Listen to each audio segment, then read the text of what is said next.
সুধী ভক্তবৃন্দগণ, আপনাদের অবগতির জন্য জানানো হইতেছে, বসন্ত আগমনে আনন্দ উৎসব করতে গিয়ে ভুলে যাবেন না যে আগামী করল ভৌমী একাদশী ব্রত বা জয়া একাদশী ব্রত।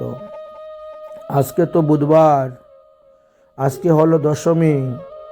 আজকে শ্রী শ্রী রাধা দামোদর বিগ্রহ প্রকট হয়েছিলেন, বৃন্দাবনে উৎসব হচ্ছে। কিন্তু আগামী করল 15 মাঘ 1432 বাংলা, 29 জানুয়ারি 2026 খ্রিস্টাব্দ, বৃহস্পতিবার শ্রী ভৌমী একাদশী ব্রত বা জয়া একাদশী ব্রত পড়েছে।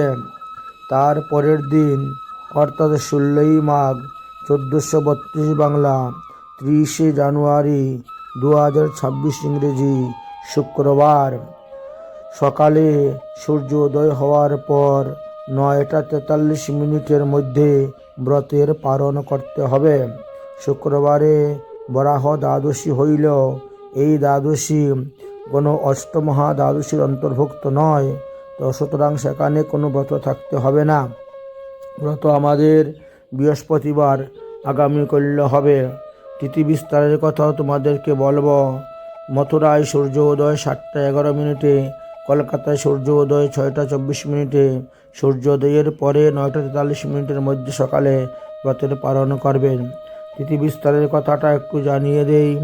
14 মাঘ 1432 সন 28 জানুয়ারি 2026 বুধবারের দশমী দিবা 2টা 21 মিনিট পর্যন্ত ছিল। তারপরে একাদশী লেগেছে।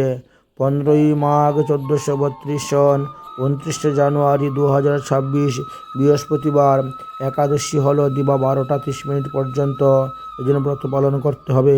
তারপরে দ্বাদশী আরম্ভ হয়ে গেছে। 16 মাঘ 1432 সন 30 জানুয়ারি 2026 ইংরেজি শুক্রবার দ্বাদশী আছে রাত্রি 9টা 43 মিনিট পর্যন্ত, অতএব সেই সময় আপনারা পালন করবেন। এইভাবে তিথি বিস্তার আদি একাদশী ব্রতের কথা বলে দিলাম। আপনারা অবশ্যই ব্রত করবেন এবং শুক্রবারে আপনারা ব্রতর পালন করবেন। শনিবারে কিন্তু আবার নিত্যানন্দ ত্রয়োদশী ব্রত, এটি হলো 553তম নিত্যানন্দ ত্রয়োদশী ব্রত। তাই বৃহস্পতিবারে ব্রত করবেন ভৌমী একাদশী, শুক্রবারে পালন করবেন, শনিবারে আবার নিত্যানন্দ ত্রয়োদশী ব্রত পালন করবেন।